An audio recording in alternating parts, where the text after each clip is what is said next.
Hello and welcome back to Oh No, Not Another Podcast. We got another episode running today and we have wannabe pro player here as our guest today, Mr. Frank Dota. But usual suspects are here as well, Mr. Bob Yules, Mr. Snare. How are you gentlemen doing today? Good. Well, Cold. Good.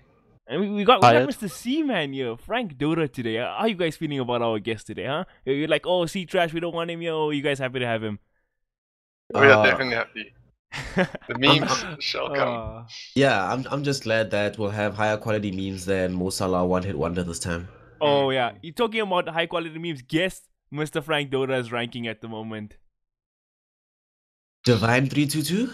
322, you guessed it, my man. Feels bad. Gosh, dude. Oh, that is too funny. The memes are already going. So I want to hit us off with a question straight away. So I want to ask you, Mr. Frank, why did you feel you need to make the move to the C region or just overseas to leave SA in general to make it as a pro Dota player? Okay. So like the actual reason was, sorry if you can hear Danny. The first reason was like after WSG qualifiers, I remember I was just like, I decided I wanted to go. It was like it didn't really matter where. And I think Donnie at the time also wanted to move, so it was like just pretty good timing. But it was also like, I don't know, I didn't feel like I was like learning that much if I was like scrimming. And like unless like Scant was there or Donnie. Like I think Donnie had like experience in tier 2 teams. But he wasn't ever gonna play in an SA team. So I didn't really feel like I was like learning that much. But yeah. And I like it was like quite a bit of effort to like get into an EU team, I think. Like that I could have learned quite a bit from. So it's like mainly just to like try and improve, I think. Alright. So like, and the normal reasons, I'm sure, like the freaking the ping, obviously a big thing. Yeah. And then just like the SA scene. Like, where do you think the limit's at for improving in the South African scene? I don't know. I don't really like. I could only really say pos 4. Like I can't speak for like carry because I don't really play carry that well. Like if I were to play carry in SA scene, I'd probably like learn a bit because I think I'm pretty bad on carry. I could play like pos 5, pos 4, maybe pos 3, but like I think other roles would just be terrible at. I don't know. It's like hard to say. Like I'd say like. Because like, I mean, there's so many aspects you could look at. Like, I could say like I could probably still learn drafting in South Africa or whatever, you know. Like, I'm not. That's a fair point. Like, I mean, I think I could like still learn other things in South Africa, but like what I mainly want to learn, I don't think I could learn it. All right, so it's like a lot more of the higher tier stuff in general. So to confirm, the things you want to learn is basically you want to be like a pro level pos 4 player. Yeah. All right. That's really sick. Where it's like all of your rotations are good. Like, you know, like you're almost always doing the right thing. So it's like, but I mean, I think you need to be in like a team with another like a captain. I think you have to have like a proper captain, which I don't think South Africa has. Yeah, that's like a big thing. That's a big thing, I'd say. Like, there's no like standout. I mean, like the close odds is like maybe like Chicktay, but that's it. That's actually something. Snare actually spoke about the other day, the lack of captaincy in South African Dota. Yeah, like, I mean, like, I wouldn't mind doing it, but I think I'd just be like, I wouldn't be like good enough. I think you have to have like quite a bit of experience to be able to do it, and I don't actually have that much experience. Like, I only started playing Dota like maybe, I think 3 years ago. I don't really have like that much experience, but I could probably like try. So, what is all three of you I'm asking here, like, what is your guys' opinions? What are some qualities you think you need to have in a captain, like Dota-wise and personality-wise, or character-wise, rather? Snare, you can start. Oh, wow. Why are you throwing me under the bus? I always throw you under the bus. That's typical. That's the first thing you need to do, not throw me under the bus to be a captain. Okay, you're not, it's fine. We'll put Bob under the bus first. Nah, I'm kidding. I think... Yeah. For me, the first thing that I can think of as the kind of thing that I want that I think a good captain needs is someone who won't allow their ego to get in the way of improvements. You know, you won't hold on to a bad idea simply because it's your idea. But you're actually willing to say, all right, that didn't work, whatever. It doesn't matter who made that call. Someone's actually willing to improve as a captain themselves, not just say, I'm in charge and we're done. That's the end of the conversation. Right. Obviously, like besides the normal personality traits of like being a leader and being like confidence and aspects like that, I think it's really just about communication and having that kind of respect in a sense where these 4 other individuals you're playing with in your team like back your calls and back your decisions, right? Which I think doesn't actually exist in the South African scene. If you're gonna relate it to that, you got like maybe you can get like 2 guys on board, but you're always gonna have this like other guy in your team who thinks otherwise, right? And tries to, in a sense, like do his own thing in the team. So I feel like you just need to be able to convey your message across and get 4 other people on your team to be playing like the same game plan in the same direction. That kind of makes sense. But I think what Mark says is true, is that no one is actually experienced enough in captaining. And I think it's quite hard to explain that in the sense that we haven't actually been exposed to that high level of Dota essentially in South Africa to warrant that level of captaincy, I would say. But I think captaincy never comes from one person in a sense. I think it comes from a draft perspective. And then throughout the game, various positions take over the game, right? Like your pods 4, pods 5 will control the first 20 minutes of the game, let's say, and then from then on, they can only input certain amount of information. It's the strongest heroes in the game need to take over the game, and those are your cores, right? And if your cores aren't telling you what they need to win the game, what can your captain do, if that makes sense? You know, the captain can only implement the game plan and the strategy, pick the heroes, say this is what we need to do, this. But then if it comes to late game, your Pos 5 AA with like Tranquil Boots Wand, like 40 minutes, not gonna be able to make you game-winning plays, you know? Well, maybe it does on a rare occasion, but like, you understand what I'm trying to say. But like, Yeah. it's the core's responsibility to take over the game, and they also Classic need leadership Bob in a Yule sense, support right? player just selling out here. No, I'm just That kidding. is true. And that like I don't know. captaincy needs to be throughout like everyone in the team in a sense. I feel like it's like also game dependent. Like sometimes, you know, if you have like an Earthshake or like you initiate, like just say like you have an Earthshake or whatever on your team, like he's also gonna be able to like tell you where he's gonna be able to like set up like for good fights where you can like, you know, fissure block off enemies so that you can set it up for, so that you're like fighting like 3v5 enemy supports like can't get into the fight or whatever. It's also like stuff like that you have to also like factor in. I think it's not only like cores as well. It's also like you could be playing Pos 4 Shake and you could still be like one of the most important heroes for your team fight. That's a good Yeah, point. but you're not gonna win your team the game by a sense of taking objectives and farming it in the dangerous positions on the map. Anyways, what I was gonna say was like I think for captaincy it's just like taking responsibility mainly. Like you have to be able to say like that fucked up as Ned said or whatever. So it's that. I think it's also knowing like players' limits, which is it's like pretty hard. But I mean like also having like people that'll like acknowledge your calls or whatever. Like if I play pubs with like EE and Neuer, like those two like especially and 1437, like those 3 guys in pubs, even Kezu sometimes. But like if they're speaking in a pub, it's like everybody like seems to listen to them. And it's especially like in ranked games because you know he's like the highest ranked guy. People normally listen to him, and it's like I don't know. It's like it feels like those guys can captain really well, even though it's like a pub game, which is weird. It feels like I've never ever had something like that in SA, but I've had it in a ranked game before. But it's weird though, right? When you, especially if let's say you're playing a pub and you come across these people that are able to just captain, it's actually something sometimes it's hard to put your finger on why you're listening to this person. But then they speak and you're like, alright, cool, we're gonna do this. If it's EE, you listen because you know it's EE. Yeah, you know it's EE somewhere, yeah. And you're just like, okay, let's just listen to EE guys. You know, you like rally around the like one guy, but it's also because you have respect for him because he's known. Exactly, you have respect for him, right? And like that doesn't happen in South Africa. So if young trash Bob here is telling you to go not farm that area, you're gonna be like, Bob's a moron, he doesn't know anything. What does Bob know about that? And then you know what I mean, right? Like it stems from that. there's no like trust. That's why you can never get like a group of 5 players in a team for so long in South Africa. It can Maybe also yeah. can also feel like there are too many thefts in one part. It's just like too many people giving input on like one thing, and it just ends up being like a catastrophe. Because you just have everybody like giving input, and then like people just seem like they're lost.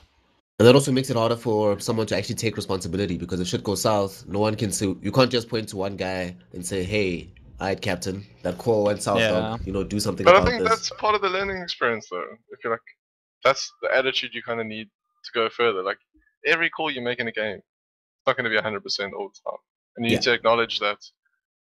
Like, let's say you make a call, and what you want is you want your team to commit to the call, like 100%. You don't want the Oaks to be like, well, but should I go? It's too late by then. Like, if you make a call to initiate, and your earthshake is like, but I don't want to go. Well, like, what do I do? And then it's too late. You want the call, and if it's the wrong call, you discuss after the game. So be it. You know what I mean? Yeah. It happens, right? 100%. Yeah. I really agree with you guys' points that like it's not like being a captain is not just up to the captain. Yes, there is the captain there, but like it has to do with it's how the captain relates to all his other players. It's more than just one player. It's all 5 of them. If you believe in the captain together, like the perfect example is Team Liquid during the TI run in that Valve movie that came out. You could see all of those guys had 115% faith in Kuroki. Yes, what Kuroki said was right in every situation. It was like rallying his team, but his team trusted him, and that's the important thing as well. You have to have that, I think. And also maybe like off the field of play captaincy as well, right? Yes, that's in the sense that also we don't very get to live important. with each other in South Africa, or maybe we are starting to, but like a captain also manage like day-to-day things of their players, like check how they're feeling, what's their status like, things like that. And Yeah. we didn't really have that in South Africa. Maybe a few teams are starting to develop it. Basin 5, WG to a certain extent last year. So yeah, I mean, I think we're on the right track. I think we'll get there. I think For sure. we need, when we get there, it'll also help a lot that I think as this is something we were speaking about last time. As a community, we haven't really acknowledged the psychological aspect of this game. And I think this actually leads into a question that you wanted to ask at some point earlier, Bob, about how like dealing with the bad days, right? So that's one of the things I think that captains need to do as well. Like, is know when your team is actually going to tilt, know when you guys are all fucked up and you're like, alright, cool, this happens. This is not the death knell, because we all know situations in South Africa where a team will go on a terrible run for a week, and then you're like, incoming disband. We can see this coming. Someone's getting kicked, guaranteed. There's no that one person to rally everyone psychologically. So that's actually, I think, you ask your question, Bob. I think because I think you'll probably phrase it better than me. Kind of lead into another one. So obviously we're talking to Mark here, and I wanted to know like what your kind of daily activities are in the Southeast Asia region. Like, what do you get up to during a day? What's your average day look like? Average day is like been like a bit messed up like past 2 days because of my sleeping schedule, but I couldn't sleep. But like normally, I'd say it's like wake up like between 10 and 12, like depending on like what time I go to bed. So it's like wake up 10 or 12,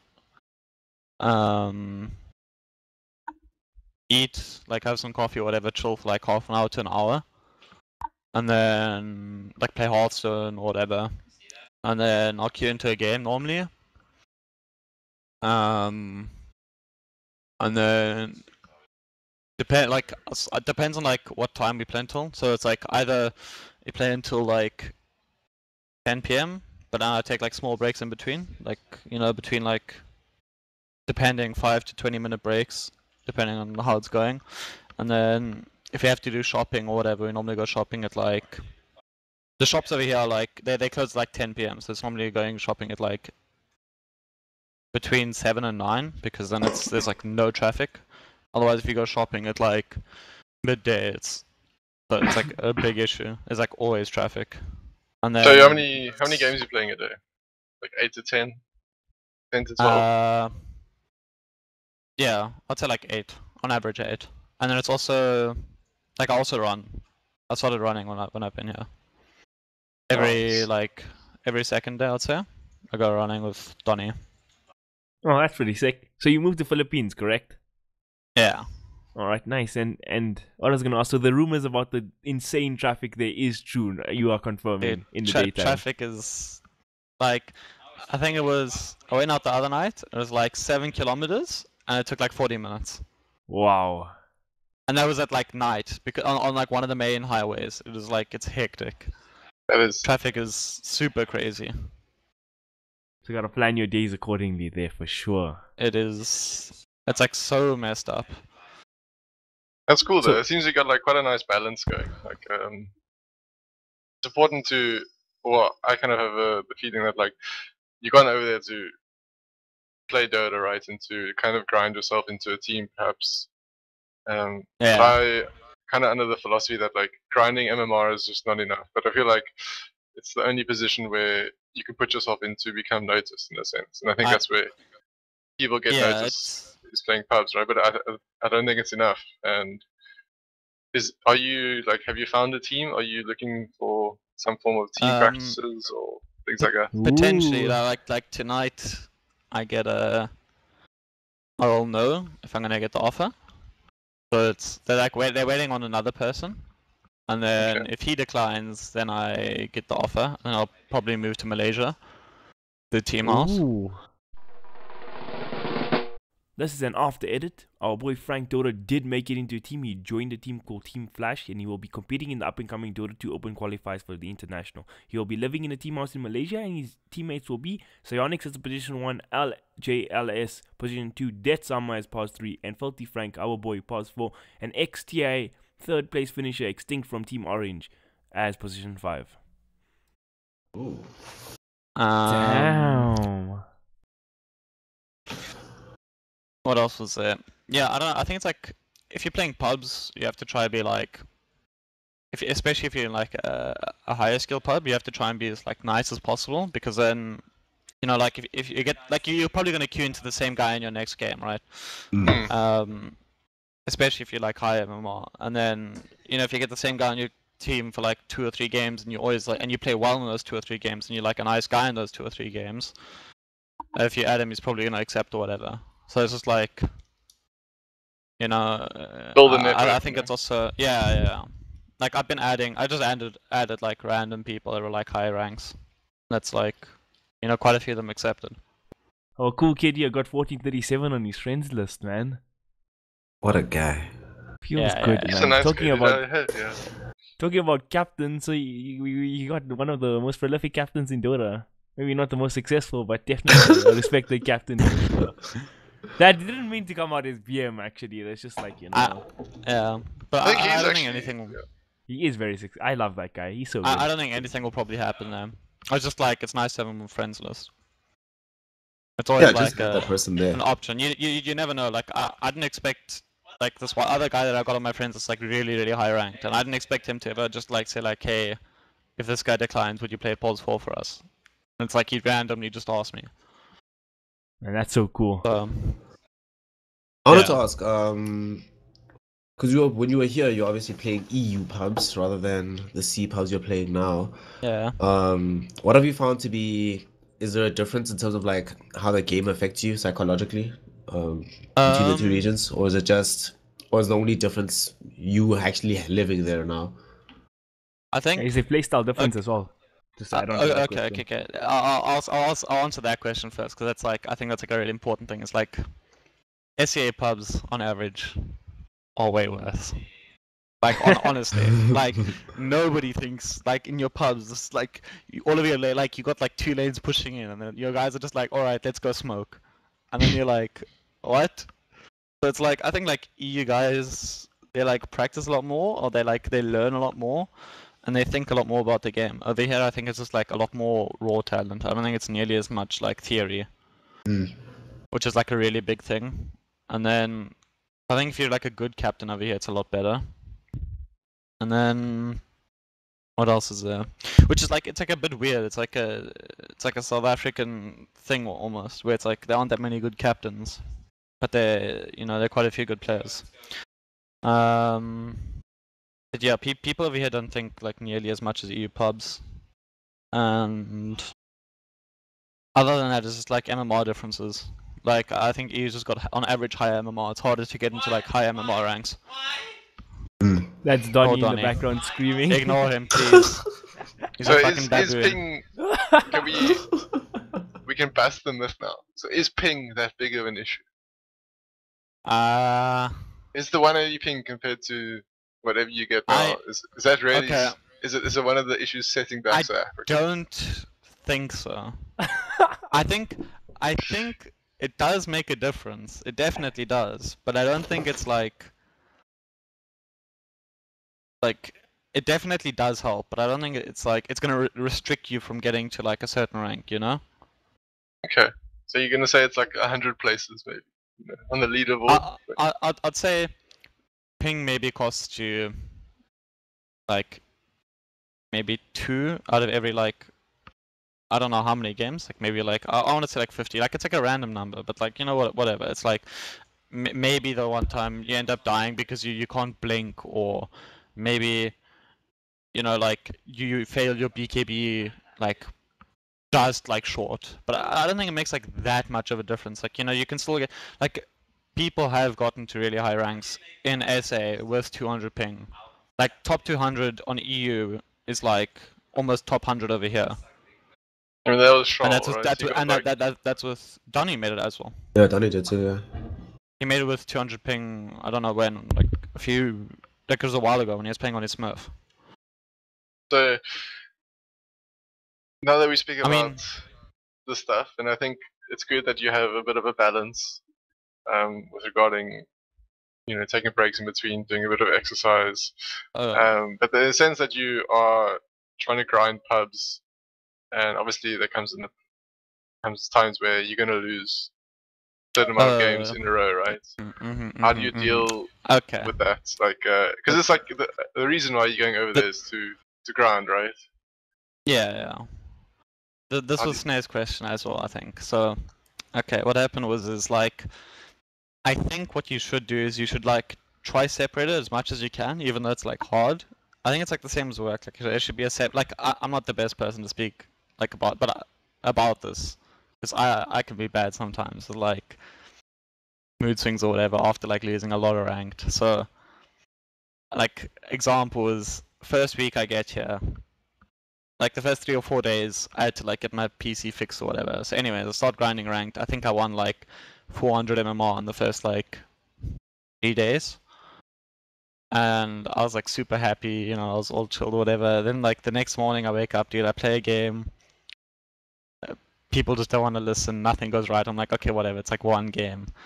Play the next one, lose again, tilt queue, carried on queuing, ended up losing like, I think it was like 300 MMR, went back down.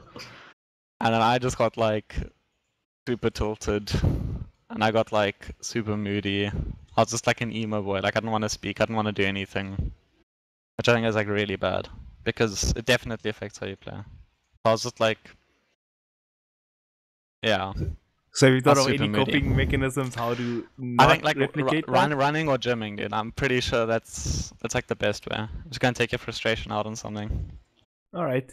How many losses Like- in a row do you think before you should actually stop playing completely and just leave the computer? Okay, 2. Two I'm not joking. If you play a game, you queue into a game, you lose, and you're like, okay, whatever, it's one game, I'm gonna queue into the next one. So you insta queue like normally after. If you go in on a big win streak, you lose a game, you're gonna insta queue into the next game because you're like, oh, whatever, it's just one game. I played well that game, or whatever. You queue into the next game. If you lose that game, you're definitely gonna tilt. Like the next game after, you're like, oh, it's -50. I have to get my MMR back. You queue into the next one. Something like slightly goes wrong, you blow a fuse, you just like start screaming at your teammates, call them baboons, tell them they don't know what they're doing. And then it all goes downhill from there, because then it's like, oh, I'm -75, let me just queue again. And then now it Comparison becomes happening. sunken cost fallacy. Like, And then, it's just the worst thing ever. And the thing is, I know I shouldn't play. If I've lost like 2 games, I know I shouldn't queue, but you still do. But it's just like, whatever, I'm gonna win my MMR. And then that's never the case. Or it's hardly ever MMR the case. is just a number. Yeah. Oh, man. So I think like I was 1 game away from top 200 like 2 or 3 times, and then yeah, just tilt queued, lost like 7 or 8 pubs in a row, minus 200 and more, and then you have to start over. Oh, feels So- bad, man. I don't know. That is some it's- tough stuff, like, dude. I mean, I think the way S4 got to like 8K when 8K was like really good was, I think it was Scant who told me this. It was like he'd play on his main. If he lost the first game of the day, he would just switch on to his Smurf and he'd play for his Smurf on the rest of the day. If he won his first game, he'd carry on playing. As soon as he lost a game, he'd just switch over to his Smurf. And apparently he got 8K like that. Okay. Yeah, I But- heard that story as well. But I don't have an 8. I don't have a high MMR Smurf. So. Yeah. For Hey, me, in it's South like, Africa, we have plenty I of play- people I play- who know where to get boosters from if you're interested. You know? Wow. I'm down, Wow. You want to I'm mention down. any names there, dude? Oh, Bob, you. I'm just kidding.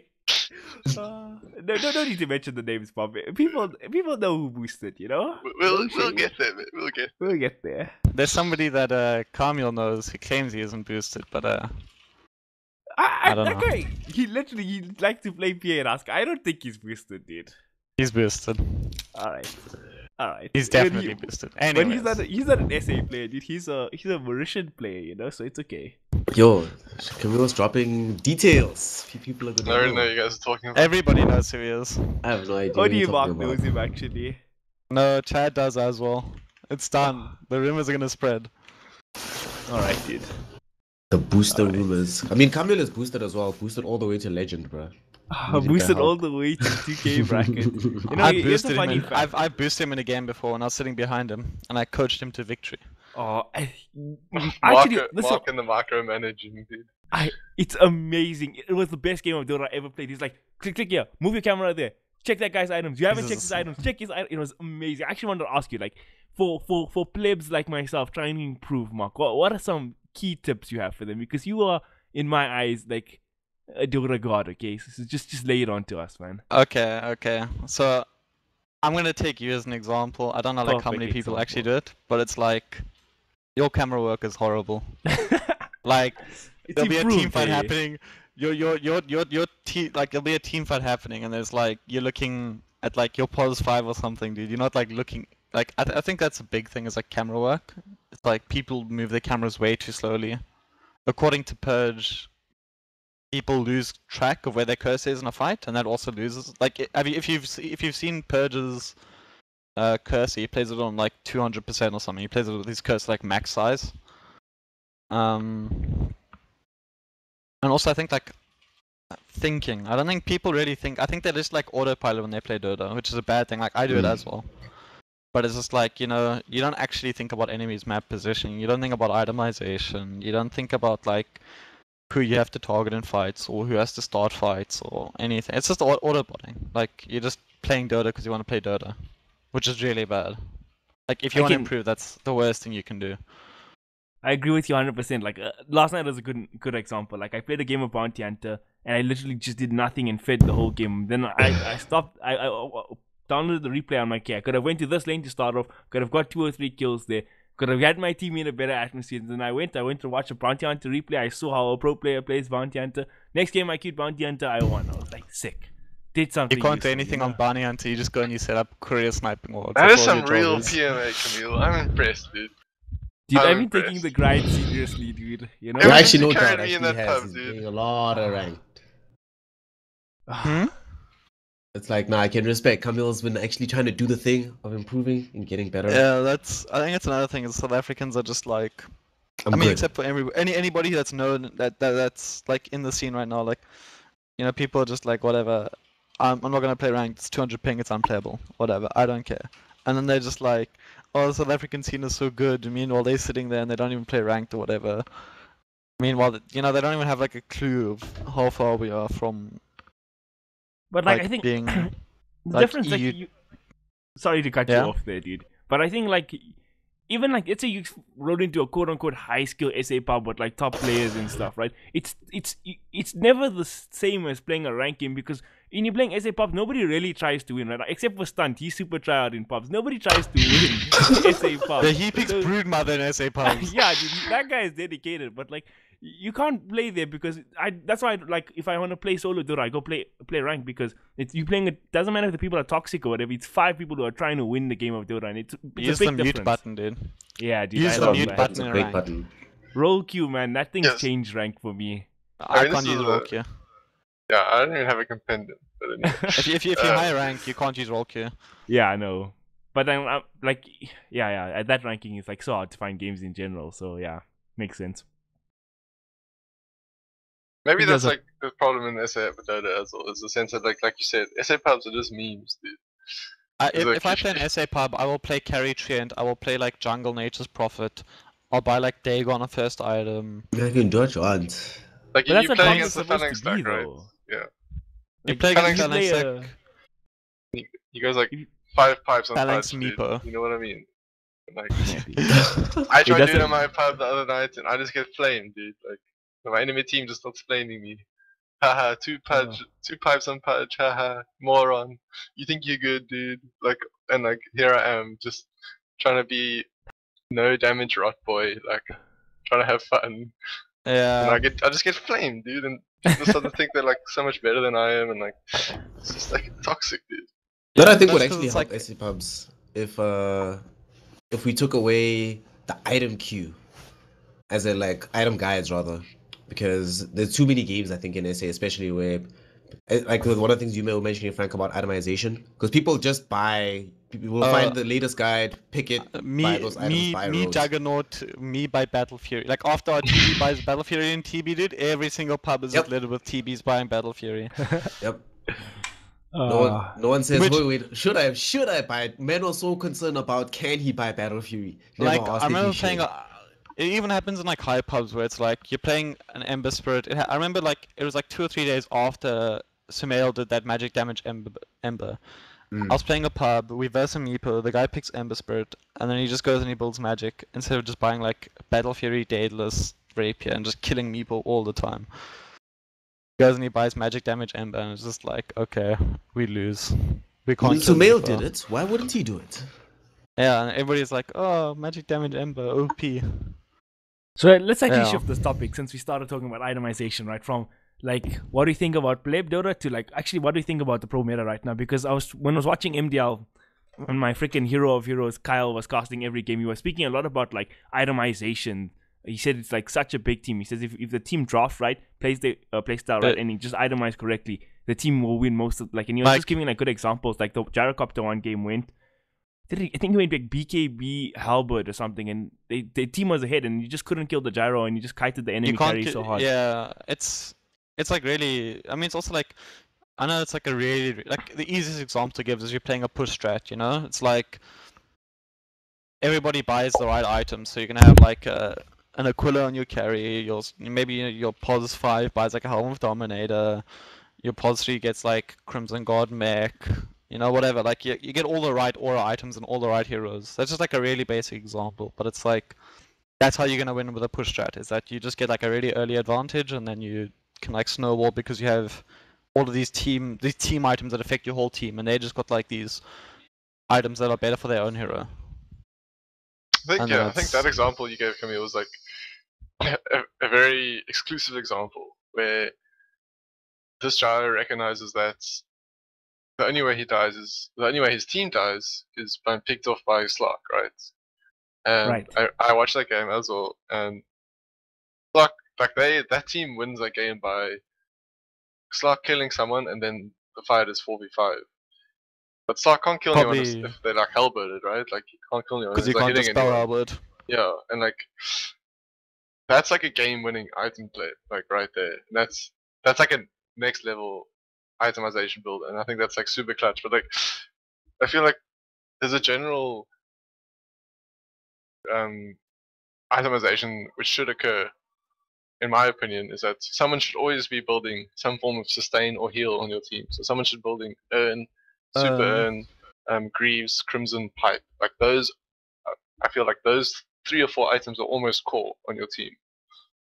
And that's I usually think- like the POS 3 is happening, right? POS 3 is buying these utility items like, all the time. Pos 3, offlaner just buys Crimson Pipe and then you win, because those Yeah, two like- items are broken at the moment. Crimson then- is just a stupid item. Crimson is a silly item. that needs to be changed. Like, I mean, we soon. say it's silly now, but like for 10 matches in a row, nobody touches it. Like, oh, this thing But sucks. This but that's thing because sucks. like And then buff PL it comes slowly into the slowly. meta. I mean, it's like, you know, heroes like come into the meta and it's like really broken. I mean, it's like probably gonna evolve and maybe Crimson becomes less strong, but like, you know, at the moment when you're like playing these 2-1-2 lanes, you can get before your offlane would be like, oh wow, I've got a Crimson Guard and I don't have a Blink Dagger. Like I can't actually really do that much. I'm just tank. But now you got this like 2-on-2 meta where your offlaner can get like farm or whatever, and you can actually get those like items where it matters early. I also think Whereas Like, before, if you get like yeah. a 30-minute Crimson without anything else, you're just like, okay, cool, I'm tank. And then you're like, okay, cool, just defuse the fight. Like everybody run away when they pop Crimson, and you just re-engage on them. And you can't chase them because you got a Crimson, you don't have a Blink Dagger or whatever. I also think that like items essentially win you the game, right?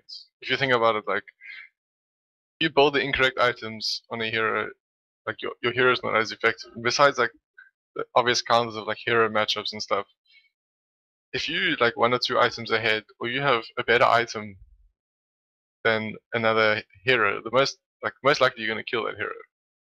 Like It's even just if like it's like the even if it's like a hero counter. this is and- like the Storm Spirit versus Tinker thing. Yeah, or like Storm Spirit anti-mage or like something like that, right? If like Yeah. anti-mage is built like I don't know what are retarded items are like. I don't even know, Minus dude. refresh or Mjolnir, Yeah, you see what I Mjolnir, mean? SNY, let's see, Mjolnir, SNY, That's Jungle enough. Boots. Mjolnir SNY. Yeah, Mjolnir SNY. That's enough. Like his hero counter to Storm Spirit isn't going to be as effective as he had like a Manta style Basher And or Abyssal. something. You know what I mean? Yeah. So like, this is where like each person needs to take responsibility on themselves to be like, okay, what item do I need to buy this game? Okay, why do I need to buy this item?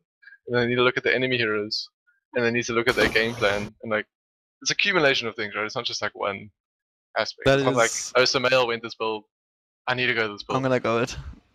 Yeah. That's. I mean, it even happens in. Yeah. I mean, it's like again, it's like Tinker versus Storm the other day, where if my Tinker just bought like a Hex, everybody's always like, oh, Storm counters Tinker so hard. He counters him so hard for like maybe 10 minutes, and that's where you have to like abuse it, like 10-15 minutes, where Tinker doesn't have a Hex. But as soon as Tinker gets a Hex, it's like, if Storm Spirit gets, because he always wants to be 1v1, and Tinker ports into a lane, Storm Spirit tries to catch him. If Tinker hexes Storm, he just dies.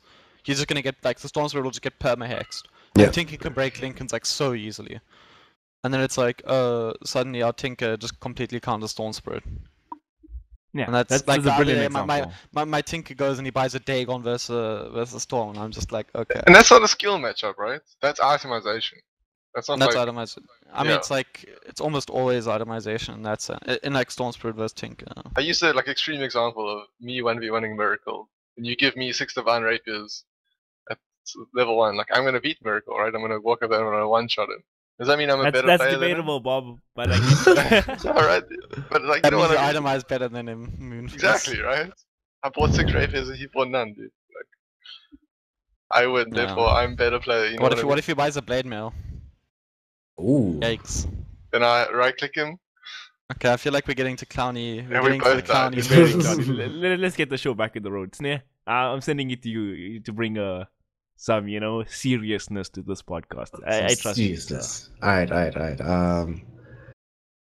For you, before Donnie left here, like the one time when I was talking to this guy, and he was speaking about not wanting to do this kind of thing, or like not wanting to avoid doing this. You don't want to be an old man and look back and say, "Shit, I should have done this thing, and I had the opportunity, but I didn't take it."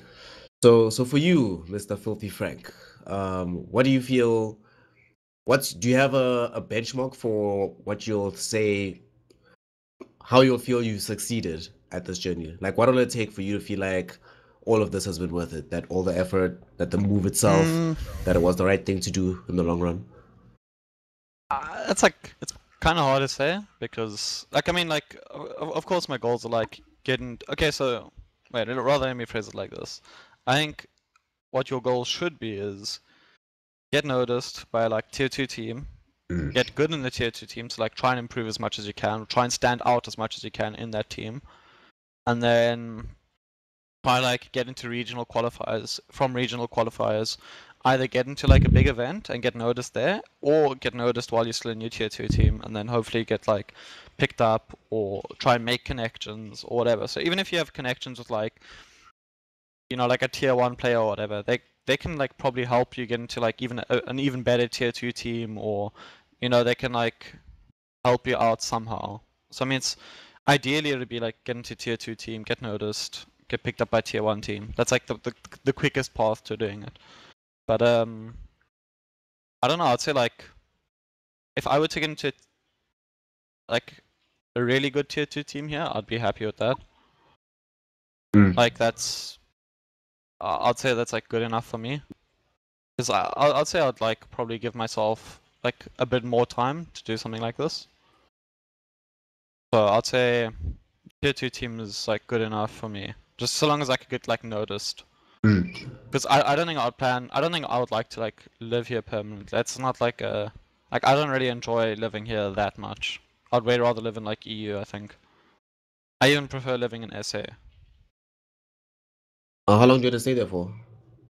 Mm, Or rather, let's see, what's the maximum time you can see yourself Okay. staying there? 6 months. 6 months. 6 months. So Right. I'll give myself like maybe 5 months maximum. But like what I'm realizing now is all the tier 2 teams are like basically stacked. So they all just like they're all done. They've pretty much all locked their rosters just about. And so it's like because TI qualifiers are going to be coming up soon. So everybody wants to have like their set roster. So it's like a really bad time to actually like move.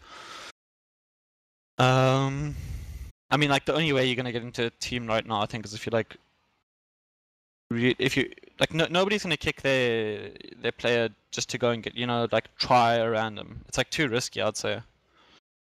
So. I mean, I'd you're say- actually in the perfect position because after TI, teams start bombing, all the disbands start happening. Then you can just After pick TI up. though. Yeah, after TI, yeah. That's after TI. Yeah. So that's like what, like 4 months? I don't know, when is TI this year? August, dude. It's like August. fine. So it's August, like 4 yeah. months because TI still has to finish, and then you know the new season starts, and then all the tier 2 teams then have roster shuffles. Then people might take breaks and stuff like that, yeah. So it's like 4 months, and then yeah, I mean, you know, like we move here in April, like middle of April, and TI is in 4 months. So it's I think it was a bit of an inopportune time to move. I think probably staying in South Africa would have been better for now. I think it was like probably bad time to move. Yeah, probably maybe the better time would have been to move like just after TI maybe would have been a good time. Yeah, I mean it's like because the way that we structure years is like normally it's like years compared to seasons, right? So if I'd moved in January, I think it still would have been fine. But like the ideal time to start playing in another region, I'd say, is like a month before TI, or you know. Yeah, you need to get Like- noticed beforehand, right? But you have to get noticed before, or like you know, you move there 2 or 3 months after TI. I think like it's like kind of bad if you move like 3 or 4 months before, because teams are already like, you know, they want to get settled in, they want to get into like their proper big rosters. Yeah, nobody wants to think- chop and change so soon. But I mean it's also like, you know, we're sitting in SA and then it's like, okay, it's a new year starting, and then it's like in SA we're still working off of January to December. You're not working off of like August to middle August. of August or end of August to like the next August. You Yeah. know? So I mean, we're sitting here, we're like, oh, it's 4 months into the year. We should, you know, it's like still like, you know, we're a third way through. We could still move, and then it's like, yeah. I only actually realized this when I was here. Like, Oh, Ronnie gets to rank 50, and it's hard for him to get a team, which is weird. That's like, you should at least get a tier 2 team with that. I'm pretty sure. yeah, Wait, rank did you 50 say is rank high. 50? He got to rank 50, yeah. He Jeez. dropped- He dropped quite a bit, I think, though.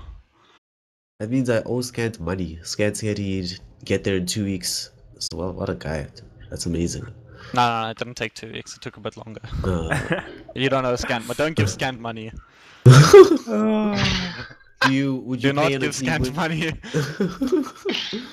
would you play on a team with Donny in C or I was speaking with Scant. What Scant said was like, if Castaway, Donnie, and I don't get a team, we should probably just make like a mix. which is, you know, it's like you move to SES so you can get into like a tier 2 team or whatever. And you say like 3 South Africans and you're just like, hey guys, why don't we just move 2 other guys over and then we have a team, right? Well, let's get Santa, you know, Chicktay, come join Let's just get us. Santa. Up there, Santa, do you want to come over? Why not, bro? Yeah, but like, No. but I mean, you know, that's like a possibility. It's like just make a mix, but you know, it's like, that's a yikes. Like, I mean, you know, want to go come there and like come learn over from to the a other new players, region. right? You come over to a new region, and it's like the whole point of you moving is you can get better and learn or whatever. But then you just end up playing with like the same people anyways. I'm not saying that they're bad, but I'm just saying like I could still learn from them. But like, you know, It's not the point of the move. Like, it's not the point of the move. Yeah, yeah. it's like why kind of defeats the move whole at all if purpose you're of gonna do that? moving. Yeah. Yeah.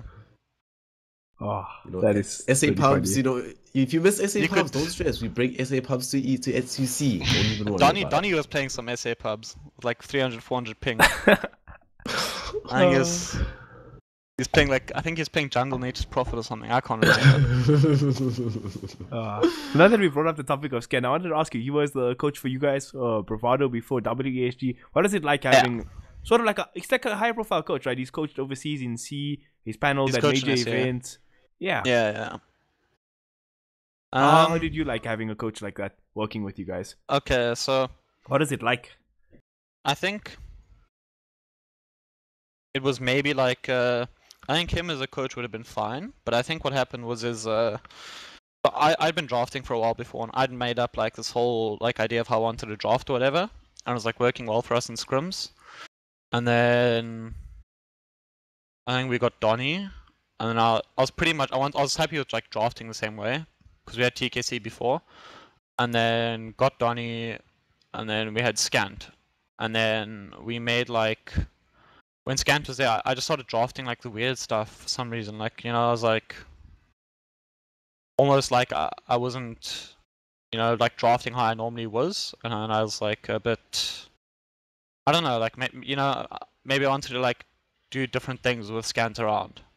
But then I think what ended up happening was we just ended up losing like the form that we had. And then we tried out a few things. It didn't go that well, so we just ended up doing like weird stuff. I think what happened was like Deppy only started playing carry for us because I think Deppy was like making like short calls and stuff when he didn't need to, and it ended up just disrupting team. No flame. And then yeah, I don't know. It's like it changed the whole team dynamic when Scant moved in. But I was happy with the ideas that he was presenting, not preventing. The ideas that he was presenting. So it's like, you know, he was doing stuff like you play Santo like pos 1 Nature's Prophet, so you could have like, you know, you can win almost like 2 out of 3 lanes all the time, and then that didn't work. But you know, we were like trying different stuff. If it had maybe been like an extra 2 weeks, I think we would have been fine. But it was just like too many changes too early, I think. Too many changes too late, sorry. Yeah, I think because you guys, from the way you guys were playing when Tamira was there and scrimming with you guys, and to when he left and Donny joined and Scant joined, it was like a huge difference. And I think to change that much that quickly is just I think it's impossible feat for like, most teams. We had this like way that we were playing where, I mean, it was also like I got like pretty anxious when I was playing with, which is something I've been trying to work on when I was playing with like Deppy and Donny.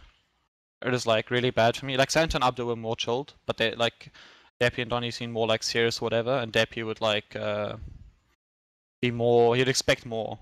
And I think that's what like pushed me into like a place where I was like playing really badly on like the heroes I was normally good at. And then we came up with a strategy where like we just played like a lot of vision heroes, like and Santa would be playing like Zeus, Deppy would always be playing carry, and then we'd have like try and like Night Stalker or whatever. And there was like a really big thing which happened to us was when we were playing against WRG, it was like Night Stalker. They picked Night Stalker, and we never ever played Night Stalker in any of our scrims. And it's like suddenly your whole vision strategy just goes out the window. Oh man! And then we were just like, yeah. Took him what like psychologically taxing and like taking the hit from teammates. I actually spoke to RDK when I was in Nels's place for the LAN earlier this year, and he's like, yeah. I was like, yeah, Debbie and Frank, it destroyed my confidence. Now I just go with what people tell me to do in games. Jeez. Dude, yeah. It was like, yeah. It was rough, dude. But it's fine. Yeah. Wow. It's funny. It was quite taxing. I don't know, I think I played really badly there. I think I like... the only time when I really performed was like when I was playing with Andrew and Darren and Energy. I think I was like playing well then, because I wasn't like that stressed when I was playing. Makes a difference, right? It's when Mark dived me in the base.